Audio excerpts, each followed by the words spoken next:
Hello everyone and welcome back to the Game Emporium, where a couple of friends are back to talk about board games, and I'm in a different position because Laura's working from home and it's the end of the day, but she's still doing stuff, so I'm just sat here next to the games, which we're going to talk about some of them probably. Maybe. You can do what I do, which is gesture to some games, but I think typically your favourite games are in the other room, so they're less likely to be behind you. Yeah, my top 50 games are in another room. The ones on this list, though, All of them. I mean, yeah. Some of the games that are going to appear on this list, which this is a continuation of our top games of a year list. This is 2020. This was... I mean, we know what happened in 2020, let's be fair. That was I think that was the year I really started to get into the hobby because... Because I had... It was the COVID year. It was the year that I had more disposable income because I wasn't driving anywhere. So I was able to order from my game store to deliver to the house or online or whatever. So I was like, there's some more games. And more people were doing board game content. So people like Watch It Played were doing more stuff. Paul Deming, Matthew Jude, Watch It Played, as I say, Watch It Played. Before You Played, the Brothers Murph, all those people were doing more board game content. So, because they were able to either do it remotely or they were playing together and bubbling together or whatever. So I think that was the year I really fell into the hobby, and my game collection sort of went from a couple of dozen to a problem. I don't know about you. What was that? I guess you were more into the hobby at that point than I was anyway. Yes. Also, I had a baby on the way. Yes, you did. Towards the second half of that year. As I tried to work out how pregnancy works, that would make sense. He was born in Jan of 2021, so the pregnancy would be occurring during the year of 2020. It was, yeah. So I think that was the year that I started a BGA account. We played one game. One game or something like that. I think it was Dominion maybe or something like that. No, it was Dominion. It was Race for the Galaxy. Oh, that was it. Race to the Galaxy. That was the one. And then we didn't touch it again for ages. Literally for like a year, I think. And afterwards, I remember us reflecting on the time being like, why didn't we do that? That was so bizarre that we just did it one time and forgot about it. That was you're right. And actually, that's the thing, because the digital platforms of games like Sovereignty and Tabletopia and Board Game Arena exploded during that particular time. So we were able to play more games digitally and sort of Zoom each other because we had more time to not go outside because we couldn't. Yes. So that was the whole thing. But yeah. So these are the games that stuck out for us at that time of the year. So let's get into it with some honourable mentions. Your honourable mentions list is a lot shorter than mine because I have played more games of this year, I think, than you have. Yes. In fact, I've actually just on this year, I struggled a little bit. We were talking about it a little bit just before you started recording. I really struggled with identifying some games on this list, if I'm honest, or this is maybe like the weakest selection maybe I've had so far of all of the things with two very strong headlines. But I've got three honourable mentions. One of them I think is just going to come up on your list, so I'm not going to mention that just because I don't want to spoil everything straight out of the bat. My two honourable mentions are Calico, which is a nice little cat blanket game. And Paper Dungeons, which is a little roll and write, which is it's just pretty good. So some little good games. Yeah, you got a nice little light roll and write game, and then a AP inducing cat game. Yes. Which is fair. My honourable mentions are, to start with, Furnace. Furnace, this little light engine builder. I thought you might mention it, so I didn't include that one. Also, nice. That wasn't the one, but yes. Yeah, nice little light engine builder. The Search for Planet X, which is a deduction game. Also thought, yes. You haven't played yet, which you would make no sense for you to put on. You and I need to play that. Maybe we'll do that on Friday. Along with the rest of the games we're going to play on the next two Fridays, because we can. Red Cathedral, which is a rondel dice placement game where you're building Red Cathedral. Really, really exploded. It was a really good game, that one. Sorcerer City, which is Speed Carcassonne.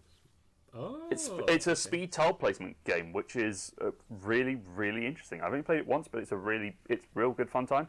And Kanban EV, which is almost certainly going to pop up later on your list. It is. Because it's a big Lacerda game, and Ross loves big Lacerda games. Love a big Lacerda. So big box Lacerda, yeah. Big box Lacerda. So let's get into our number 5 games. My number 5 game. My number 5 game is actually, just talking about big Lacerdas, is the other end of the scale, but is just a good game. Is Hughes and Cues. Is my number 5. So not a big game, not a Lacerda. That is the other end of that scale. Yes. It's a game where you draw a card. It has 4 different colours on the card of very, very varying gradients. Incremental gradients is probably the way to put it. You have a nice big board in the middle, which has all of the gradients on the rainbow on it. Yep. And then you take it in turns to try to describe the colour, not necessarily using the colour's name. Nope. And then everyone uses, in turn, selects the position that they think the colour that you think you're describing.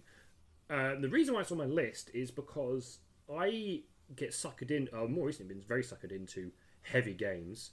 And my board game career, I'm going to call, was medium quick games, lots of big player party games, back into like heavy games and that's the kind of thing. But now and then I'm like, I need to crack out a game for like Christmas with my family, or very easy to explain or something like that. And Hughes and Cues just ticks that box, and I think it's worth mentioning on this list because it's not complex. No. But that's exactly why it's good and it should be on the list. Yeah, I do like Hughes and Cues. We played it once at UKGE whilst we were just sort of milling around, and it's a light little game. It's the fun of it, I think, is coming up with the descriptors. So like if you've got a particular shade of green, you might say Shrek, and then once you've guessed and everyone's taken a guess of what they think Shrek's colour might be, then you'll give a second. You can tweak it slightly. You give a second 2-word clue. So it'd be just I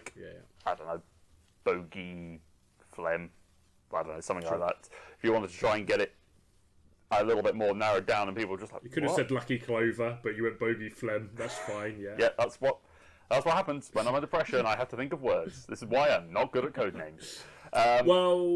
This is interesting because it falls into that same trap a little bit with codenames, and as well with the Mysterium kind of. Maybe I'm going a bit too vague with this, where there's a lot of pressure on one individual to try to describe it, and some people don't mind that, but it's also sometimes that holds the game up a little bit because you're sitting there straining over the fact that you've got a vague purple colour, and you could use the word lavender, but then you're a bit like, is lavender kind of just lavender is a colour, so you think of the same thing similar to that? No, not really. Do I have common things with my peer group that I'm playing with? Yeah. That I can, like, if we play, you could just like crack out, like, I don't know, D&D, you could say goblin, right, for green instead.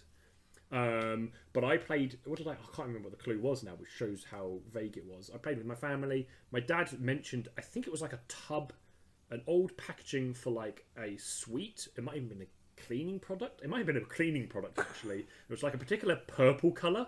Yeah. And he said it, and no one in the table, not even my mum, because she thought it was a different thing he was talking about, got the clue. So it can fall into that trap a little bit, but it's good. Yeah, it's still a bit of a. Well, that part of that's the fun as well, because then you're like, what the hell are you doing? In the same way you do with code games, the same way you might do with like a terrible clue in Mysterium. Yeah, it's not. I think it's not as bad as in Mysterium, because at least it's rotating around every player at the table.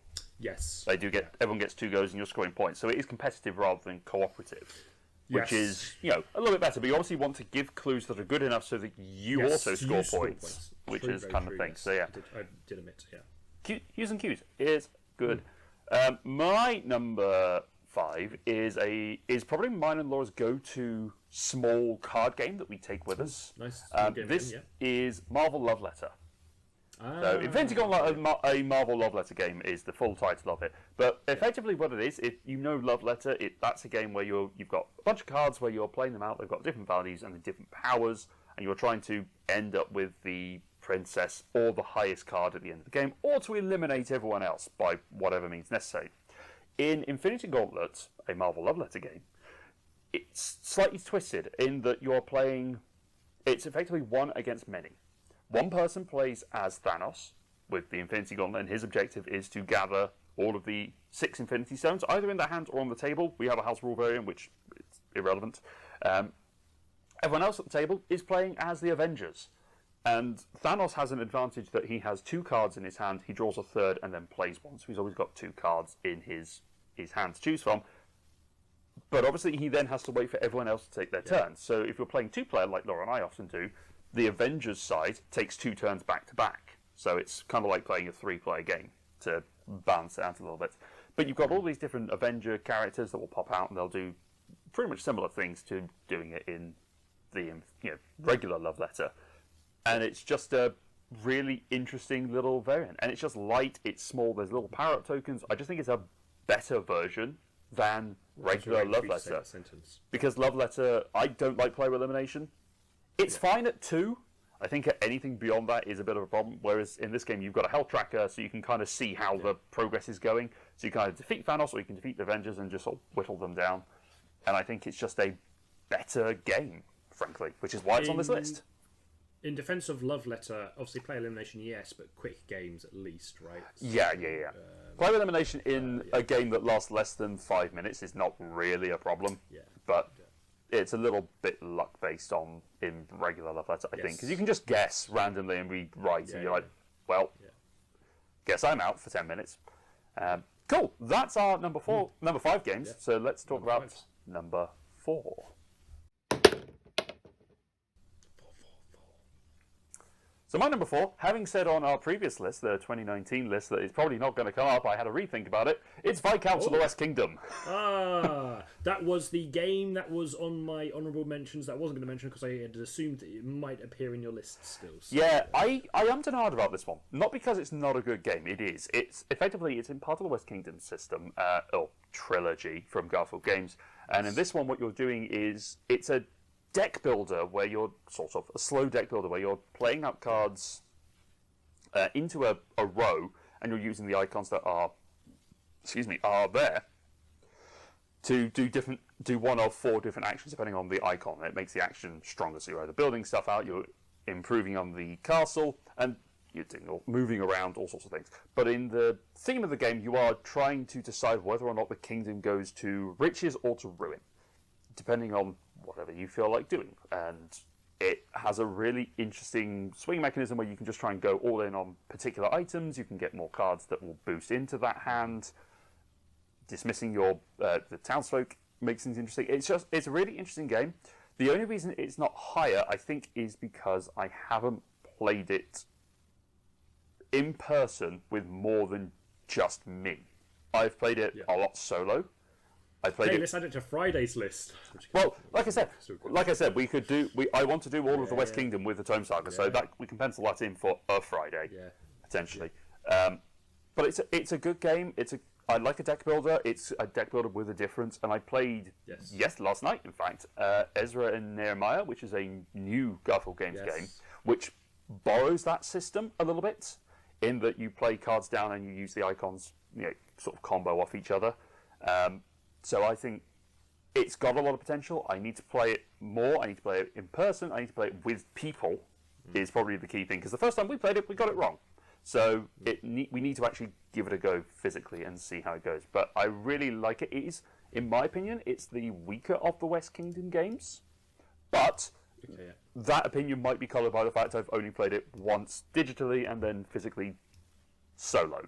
So I don't really understand how the game plays with people, with that interaction yet. So, with people, that's it. That's my thought. Awesome. I mean, if I'm being really blunt, and I've said this multiple times, the West Kingdom games for me, they all just sort of blur and merge into one a little bit until I can actually see the board in front of me. And this is probably which is why it's not on my list. Was the one I was least familiar with. Yeah, right? It's just So, but yes, good choice. I would have been surprised if it hadn't eventually made your list, even with the. It was either going to be honourable mentions, like number 6, or it was going to be in the top in number 5. I think yesterday I went around and I had a play around or something and I went, there's a lot of games here. 2020, I played a lot of games. Yeah, which is funny because I'm looking back at my list and I'm like, I don't really, we're about to talk about my number 4. And I'm a bit like, I put my number 4 in here, but I don't feel even that confident talking about it. But we can come to that now, really. Yeah. So, hey, shall I talk about my number 4 then? In which case, because talk about it. Talk about it with. Give us number 4 with confidence. With confidence, with some real passion. My number 4 is Honeybuzz. I took it. It was on my honorable mentions. I took it off because I thought you would talk about it. Yes. So, I've played Honeybuzz exactly once. Yes, you have. I played Honeybuzz quite a long time ago now. Now, I remember when I played it, and beforehand when I was just looking at it, I like this game. Now, probably more than a year on, I can't remember when we last played it, a long time ago, probably. Yeah. I could probably find out in about 2 seconds on my phone, which maybe I'll look up in a second. I'm going, how does that game play? I loosely remember, but essentially you've got like your own hive, and you can. It's just from memory, so Luke's going to correct me on multiple things probably. What Ross doesn't know is that I played it last weekend, so I remember how to play the game. Very fresh, very fresh. Okay, you can fill in a lot of gaps from memory though. You've got different types of resources. You have a hive that you're building out. On the tiles that you're using, they have walls essentially on them. Depending on the configuration of how you position the walls and place them, depends on, I think, access to some scoring or some resources. I can't really remember which one. So the action tiles that you take, as you place them down to build your hive, you can build them into creating patterns and creating a cell in the middle of them. So you're basically building up the wax. That's a good netting word around. for it. That's a good B word. Cell. Thank you. Yes, yeah. And in those cells, but depending on the pattern, is the type of nectar that you can store within them. So it's these little nectar taverns that you can send your forager bees to go off and go and find for you, which you can then place down. And as the game goes on, you've got all sorts of different actions. You've got fanning action, which lets you fan the wax, the nectar that is stored within those cells, and turn it into honey. You've got a gain money option. You've got a breed more bees action. And when you build those cells, you take all of those actions. So you can basically fill in different places and get some stuff done. It's an interesting polyomino plate. Well, it's not polyomino. It's a hexomino tile placement, is what it is. But it's basically what would happen if bees became economists and figured out how to monetize their. Figured out how to. Basically, this is what happens. This is the prelude to apiary, where the bees fly off into space thematically. We got to get the money together before they can build the rockets, right? Yeah, because spaceships. Because this is the thing. I was in the same boat as you before I played it. Literally on Sunday, just gone. And I played it at Thirsty Meeples in Oxford. Christmas 2021, I think. Laura and I went there for the Christmas market. We just like, screw it, let's wander around and do this. And I bought it then. And then I think I came out. It was either Christmas or it was the summer. I can't remember. We went there twice that year. And then I came back, and then like a couple of weeks later, I played it with you. Yes. And my opinion of it dipped sort of after that second play. Wow. And I didn't enjoy playing with me. Well, yeah, that was probably it. It was the difference. But I think what it is that it's more of it's a game. When I played it again this time, I thought, oh, this is great. I remember why I like this. And I remember why my opinion dipped a bit playing it so soon afterwards. It's not that it's a bad game. I think it's a really good game. But it's not a game you want to play back to back. It's the same thing we talked about with Paladins of the West Kingdom. Yes. A lot of the things that you're doing are the same. There's a bit of randomness that comes out of the different orders that you're fulfilling. The different nectar market will change at different rates. The order of the tiles will come out differently. But ultimately, you're doing the same things. Like the plays are going to be very similar. But it's just different goals will target different things. So I have been intrigued in looking at the expansion that's coming out. I know Elf Creek Games had a little bit of issues with getting that published and all sorts of things, which we won't need to go into. Look it up yourselves if you're interested. So maybe the expansion will add something new to it. I just think playing it back to back immediately. It's one of those games that you don't want to play maybe within like a couple of months of itself. Yes. Because you just go, I can remember how to do it. You don't want to completely forget how to do it, but you don't want to overplay it. And I think it's a game that's very easy to overplay, potentially. which is not a risk with you because you haven't played it for over 2 years. So, you know. Yeah, I just looked it up. The last time I played it was the 28th of December 2022. So it was literally in that haze of between Christmas and New Year's, and at least over a year ago. Oh, maybe it was December 20. It was 22 rather than 21. But yeah. So yeah, it's one of those things. But yeah, it's a good game. I've still got it on my shelf. I still really enjoy it. It's just one that wouldn't pull off the shelf as frequently, I think. Yes. For whatever reason. Yes. But it's still good. Anyway. Yes. Yeah. Did you have any other thoughts on Honey Buzz? No, just some. Like I say, I haven't really looking back at my list that I put together. It felt like a bit of a fraud putting it on there. I just remember having a nice time. I just remember liking it, but I don't really remember the game again, which means I probably should play it again. But I missed out on the opportunity obviously recently, and now that means that you're not going to want to play it for at least 3 months because we just talked about the fact that you might not want to play it too frequently after thing. But we'll see. Anyway, good game, lovely. Bees also winning theme for me as well. So yeah, that's why Apiary was such a hit with you. It's space and bees. Yeah. Space and bees, your two themes. My two themes that I love. Yeah. All right. Speaking of themes we love, let's move on to number 3. What's your theme that you love in number 3? That's a great. That's a really link. It was a really risky sequitur to just get on with it. Yeah. Anyway, you're number 3, Seth. Yeah. Oh yeah. I'm my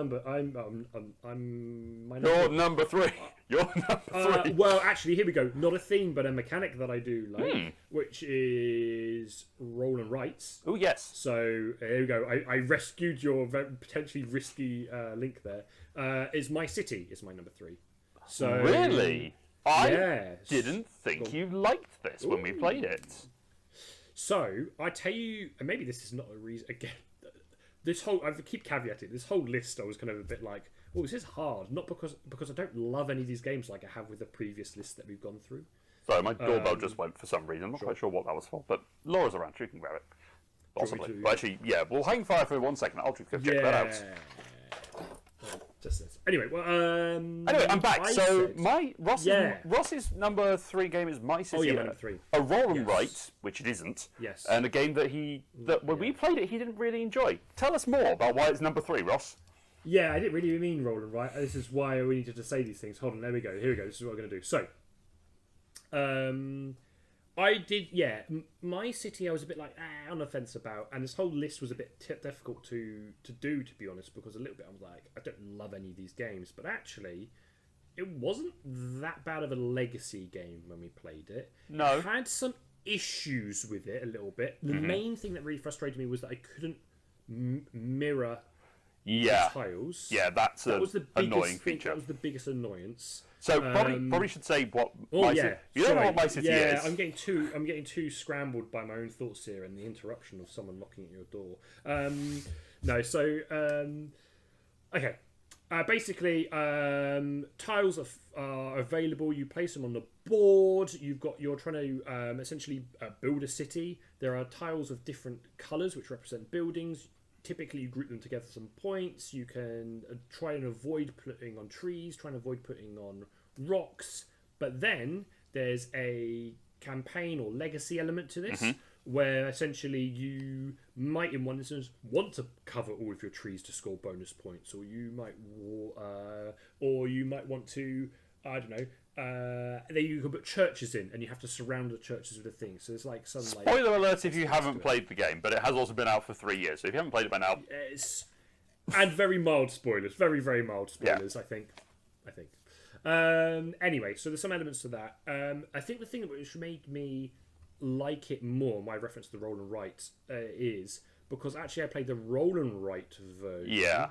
Which subsequent for that, and actually, although there was more flexibility with the roll and write, because obviously you roll the dice and then it gives you a shape basically to then do, I actually went, I don't really.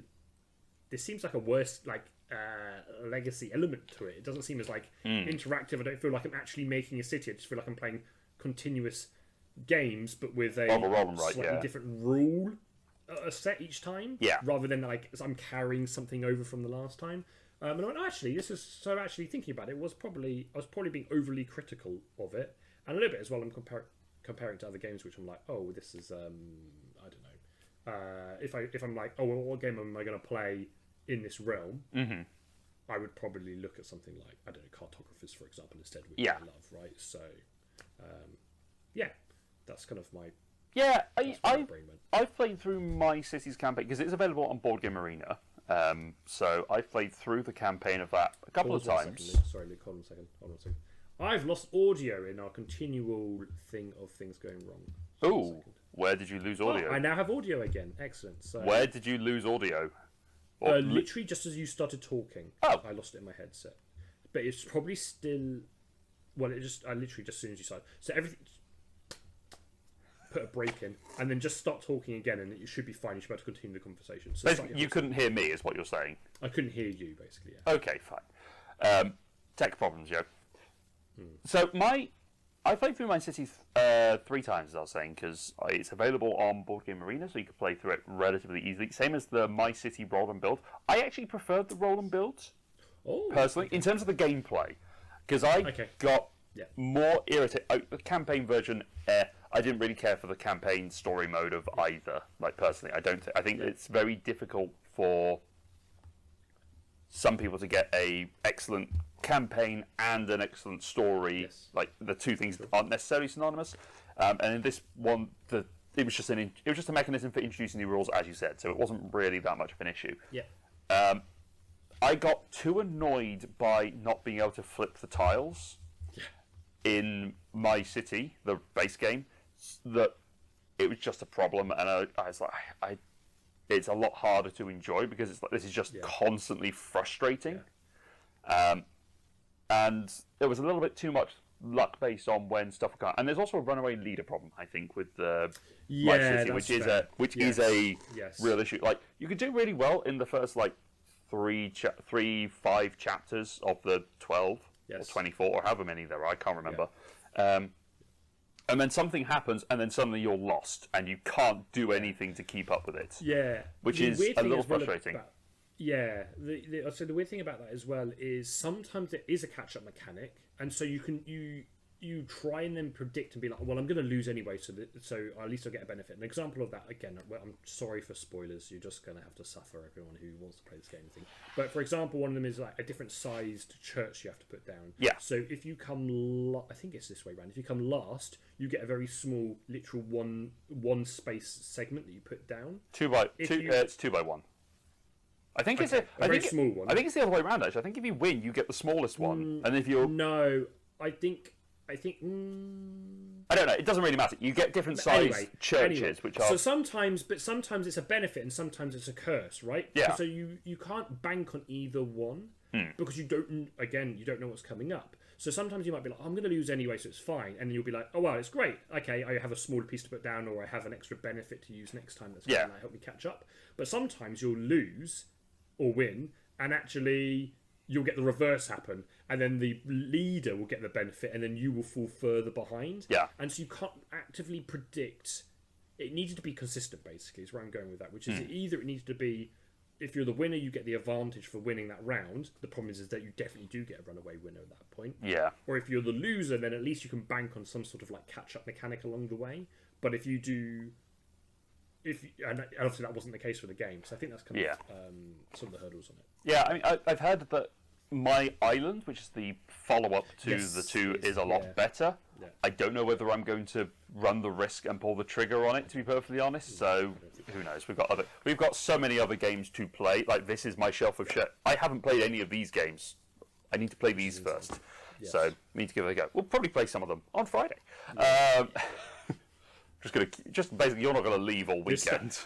This is what we do, though. We go, oh, we'll play some games. Let's just keep adding it to the part. And then we turn up and then we're like, right, so we made a short list of games we're going to play. There were 30 games. 20 games, 20 games, I was going to say.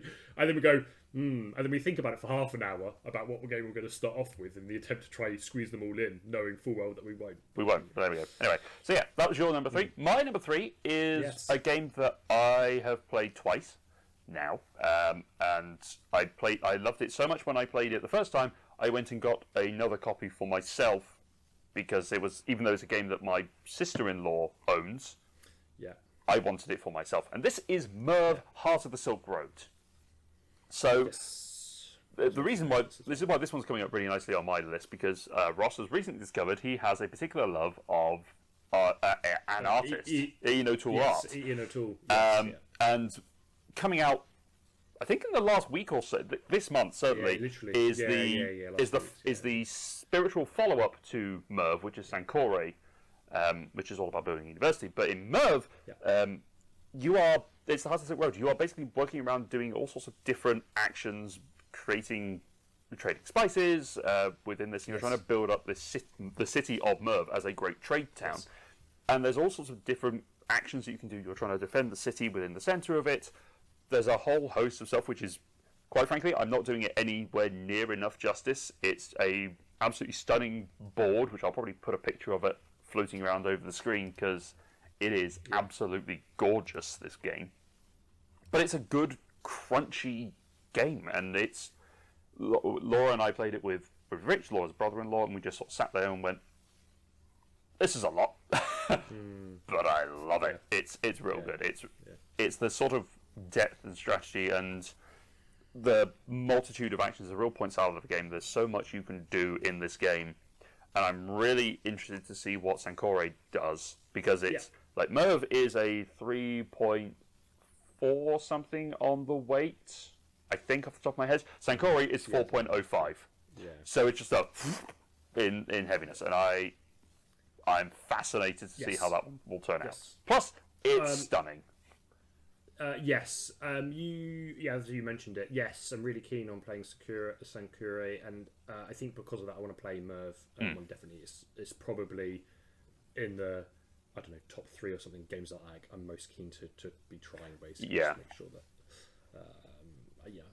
I want to experience things in the chronological order, like everyone else, right? That's how that's. We'll add it to the list. We'll add it to the list for Friday. To be fair, Merv was already on the list, so I'll say that. So that's our number 3s, which is interesting because it's a game that Ross wasn't particularly fussed about. Maybe we just need to get Ross to play more 2020 games, because. I say, that's probably it. I probably should just be playing more of the games on the 2020 list. I need to go back through and go, what games do I need to play? Maybe I need to do that.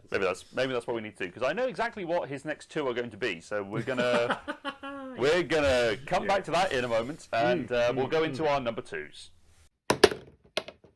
So my number 2 is a game that came to my attention because it was the centre of a weird pricing war between 2 companies, and for some reason it kept dropping in price on both of them until I just went, screw it, let's just give this a go because it looks like fun. That is Hallertau. Ah, yes. Hallertau is a Uwe Rosenberg farming game where you are building out this community of Hallertau, and it's a worker placement game where you have all of your workers are blue cubes. Regardless of what player colour you are, because there is no player colour, you're all playing with blue cubes. And each of the actions has got effectively 3 worker placement spots, but the first spot requires 1 worker, the second spot needs 2, and the third needs 3.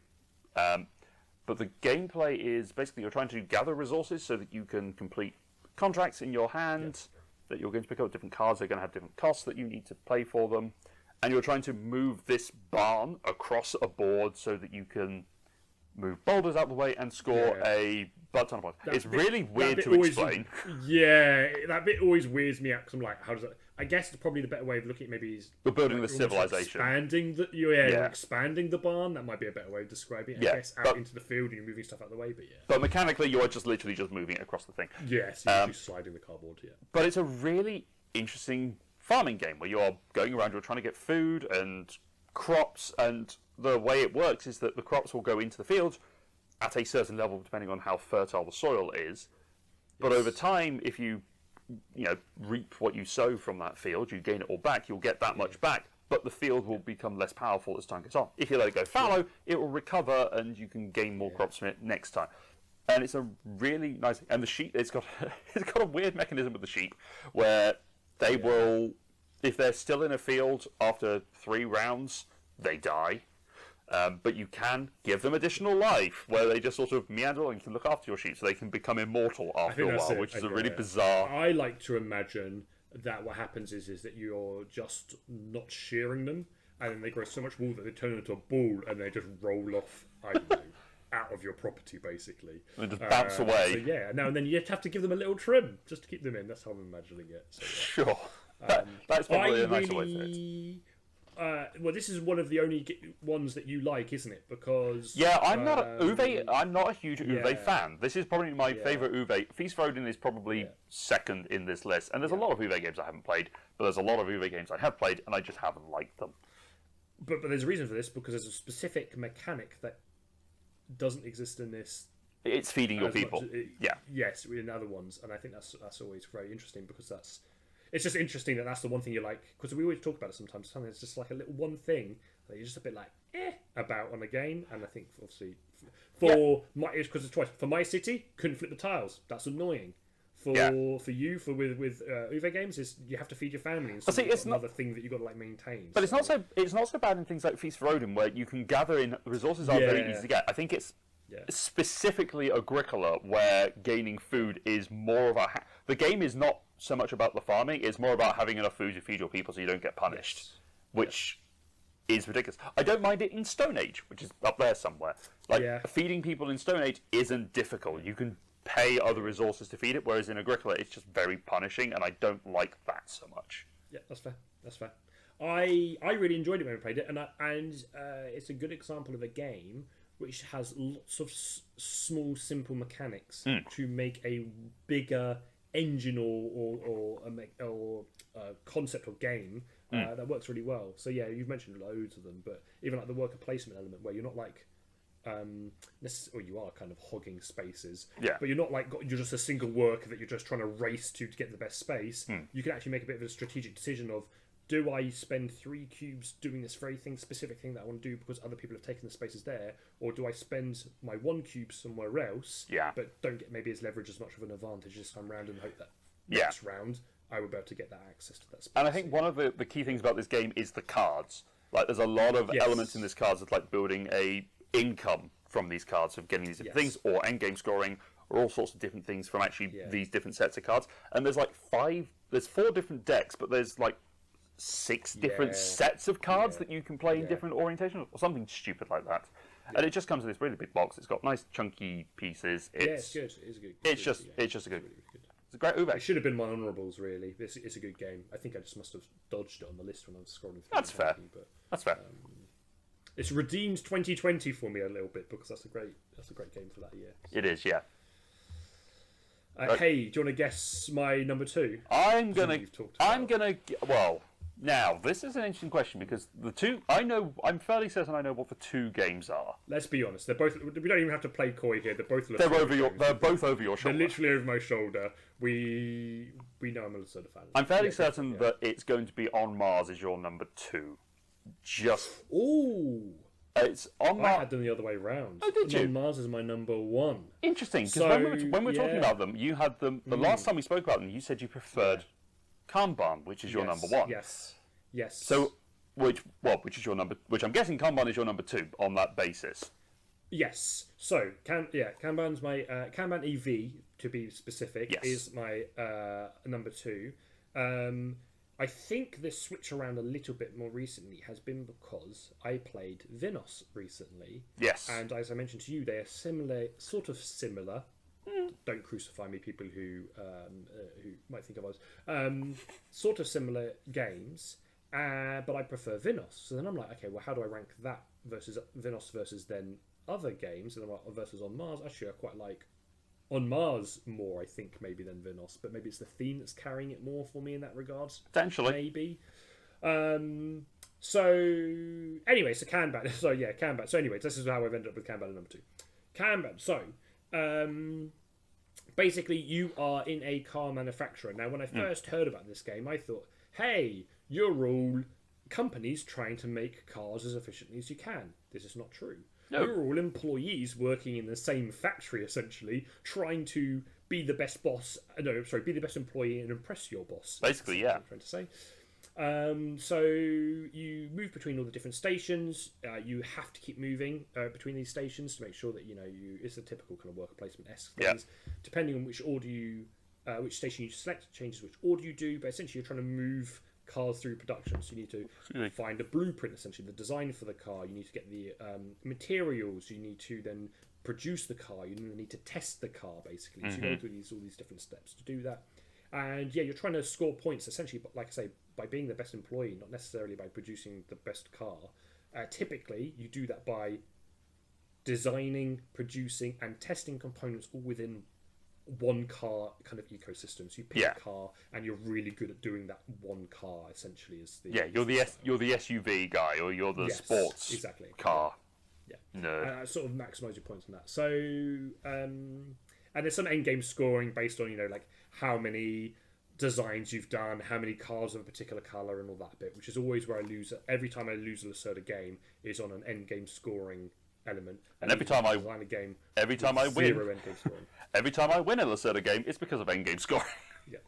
So I'm too much like, I could do the fun little system, and then I forget about points. Anything that actually gives me the points at the end. So yes.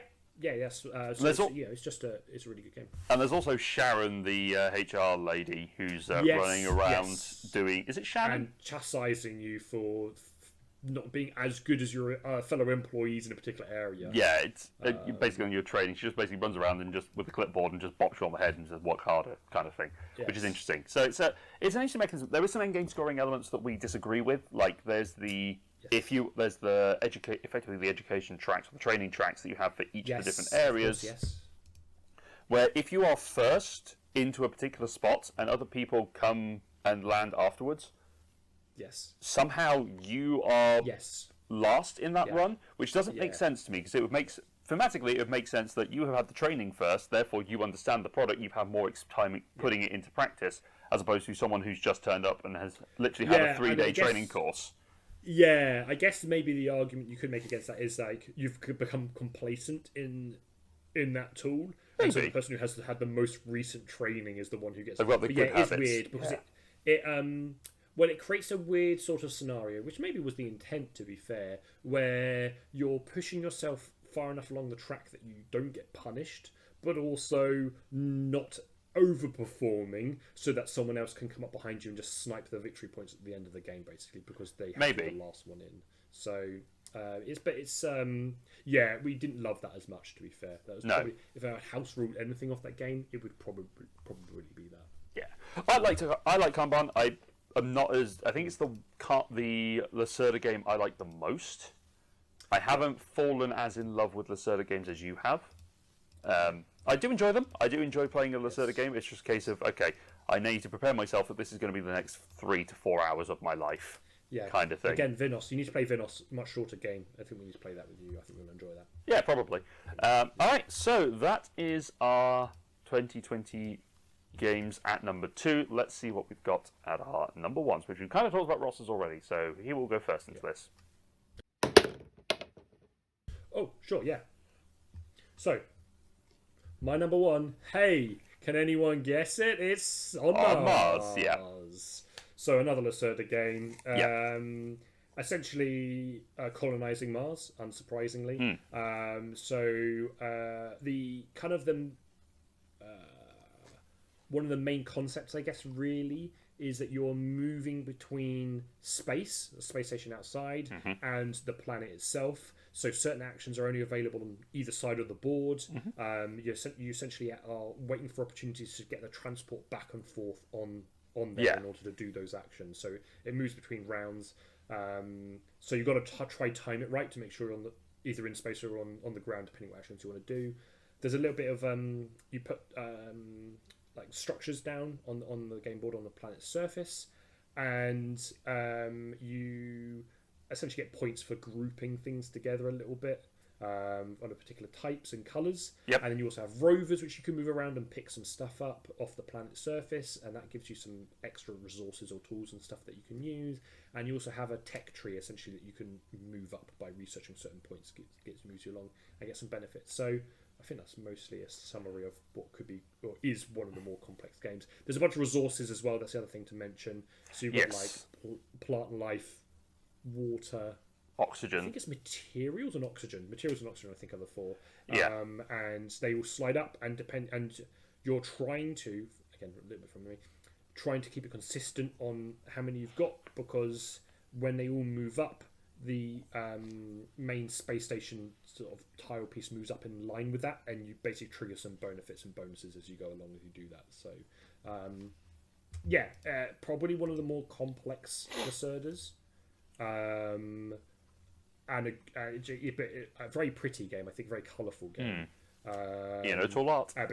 But really good. Yeah, in fact, I'm just looking now. It's 4.67 on the weight. So what's Kanban out of interest? Just out of interest, weight wise, what's Kanban? Yeah, I can find out real quick for you. Is 4.3. Okay. So it's slightly less. And I know I keep going on about it, but it's only because it's like so fresh in my brain. Sorry if you heard my wonderful typing there. Vinos is just 4. Yeah. So that's what I'm talking about, where it's like a slightly easier journey, I think. Anyway, the thing that I've got recently, Christmas, a couple of weeks ago, but I haven't played yet, which I think would be really fun, is I've got the expansion now for On Mars, which is the Alien Invasion expansion.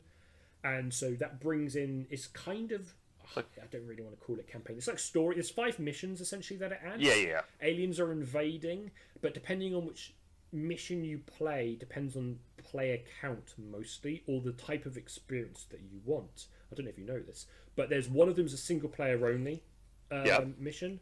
One of them is the one player plays as the aliens, and the others are playing as the humans trying to colonize, and the aliens someone plays as the aliens attacking them. Okay. One of them you are just like working together to do something, so it becomes more of a co-op. So it adds a bit more variation to how you play it. I'm really keen for us to play the aliens versus humans thing. I think that'd be quite interesting, particularly to play. But anyway, I've talked about it probably enough. But I'm big on the Lacerdas at the moment. It's one that I want to try play solo as well. Yes, try play solo, in particular. Again, like you say, it does take a bit longer, so I just need to find out times when I got like 4 hours or 3 hours spare with people to force them to play it with me, basically. Yeah, well, you and I we'll have to play it now because it's on the top of the list. Just because it's now that's part of our challenges to play all the games on the top of the list. There's going to be some caveats in that one as we go along, as we discussed offline at one point about. You are playing Twilight Imperium. I don't know if that was the caveat that you were. That was the caveat, and I will probably not play Twilight Imperium just because I. It's going to happen, guys. Right, flag this, and I want you to clip that, and then when we make a video at the end of the year talking about the challenges, you'll be like, "Well, I ate my words. I definitely did play Twilight Imperium, and I loved it. What a great game!" That's what you're going to basically say. Ross is a genius. We'll add that in there as well. That will definitely come. Well, that's not happening. So we know that's going to backfire. Yeah. Well, this is my revenge then for being made to play Twilight Imperium. Okay. It's nowhere near as significantly poor or anything that you just like. My number one game for 2022 or 2020 rather is The Lost Ruins of Arnak. Ooh. I mean, that does sting me a little bit, but it's not as bad. It's not an 8-hour. It's nowhere near as bad. It's nowhere near as bad. So, The Lost Ruins of Arnak. This was a big game by CGE where players are basically exploring this city of Arnak that was lost in the village or lost in the rainforest, and you're going around different worker placement spots and kind of deck building in the process as you're doing this. Yeah. You're playing cards in your hand to fuel your actions, gain resources, go up the temple track, explore the ruins. Gain stuff, gain more cards, more tools, more items, score a bunch of points, and do a lot of things. I really like Arnak as a base game. Yeah. It is, on its own, it would be lacking, I think, and I'm glad that they brought out the Expedition Leaders expansion, which adds in some asynchronous powers, so you can kind of run your engine a little bit differently. You've got some fun stuff that you can do with them, and there is the Missing Expeditions expansion which came out last year, which adds 2 more characters to that list, to the roster, and gives you a 1 to 2 player campaign mode that you can play, which is kind of just scenario based, kind of like with On Mars. But I really like it. I really like Arnak. I think it gets compared a lot with Dune Imperium. I'm not entirely certain that it should be. They're both worker placement deck building games. That's about it. And I think of the 2 of them, I prefer Arnak. You probably prefer Dune. Yeah, I think. Well, yeah, definitely. I mean, less because I think Dune's an amazing game, more because Arnak I have a particular distaste for. Shall I throw in my hateful comments now, or do you still have some praises to sing? I mean, I have the same complaints about Arnak that you do, or at least to a lesser degree, of that it always feels like it ends a little bit too soon. Yes. Which I get. I've got a really good. We can use the phrase I'm going to use. We can slap it. I don't know, on a poster somewhere. I don't know. And I was going to say, yeah, Arnak 50% deck builder, 50% worker placement, 50% of the game. That's basically what I would say. I wanted to do the deck building element, but it's not really a deck builder because you buy maybe it feels like maybe 10 cards maximum maybe over the course of the game, and actually that has very little real influence, and a lot of them seem to be, well, essentially by that point you're only playing as a one-off effect, so you may as well just buy the cards and have them in your hand and then just select the action when you want to, I dare say. The worker placement, I can't really criticise the worker placement, really. It's just a worker placement. You place it, you get a benefit, you do a thing. Fine. I do actually quite like that there's layers to it, and that's where I think the deck building element kind of works. I don't know. I just feel like maybe they could just have a deck with the core, what's the one I'm after? Resources? The core resources, your compasses or whatever, your coins, and then actually you just randomise how you can expend them each turn. Without having to add a deck building element to it. There's like that tree which you can explore and go up the side, which just feels like a distraction, and I don't think I've ever seen anyone actually, maybe once I think. I've played this game quite a few times now actually, because I keep going, I want to see if I'm just wrong about it, but I'm not. He is. You reach the top of the track. I think I've only ever really seen anyone do that once. I'm a bit like, so it just feels like it's just trying to do too much. It's doing too much, and then so it's not a game. And then my biggest criticism, things you already mentioned, is that by the time I feel like I've got that deck together and I'm about to do something really cool, the game ends. And I'm like, well, what have I just spent my time just collecting cards and then Yeah, I mean, done anything. It's probably not as accurate to describe it as a deck builder. It's more of an engine builder, I think. It's probably the main crux of it. It just is the deck is the mechanism in which the engine is played, and then it becomes a hand management kind of game where you're trying to manipulate stuff and then resource management, all that sort of stuff. I have seen people go up those tracks significantly, like in multiple plays, and I've played it more than you have, and I've played it with the expansion and without the expansion. I prefer it with the expansion. I think it's essential. I think it should have been included in the base game personally, but to be fair, that's a criticism that's often mentioned about, you made the comparison to, well, you didn't make the comparison to Dune, but you mentioned there's a comparison to Dune, and that's the criticism that Dune gets as well, which is that it's better played with the expansion. The base game on its own is not as good, so it's obviously just a common feature in that game. My argument would be do better play testing and release that as part of the core game rather than. But yeah, I mean, I can be a grumpy old man sometimes. He can be, and I hate Twilight Imperium. So that is, I mean, that's the thing.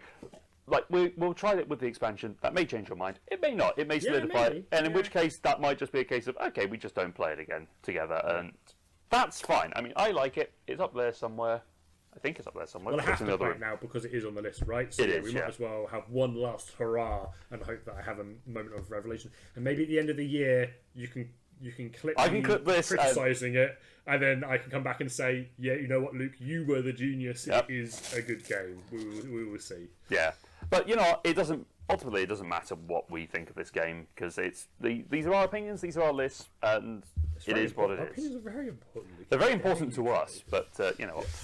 At the end of the day, that's what we think. So what do you guys think at home? What do you think about the games that we have listed on here? Whose lists do you resonate more with? Let's be honest, Ross's list is... It's basically party light games and then Lacerdas. I just went either end of the scale and nothing in the middle.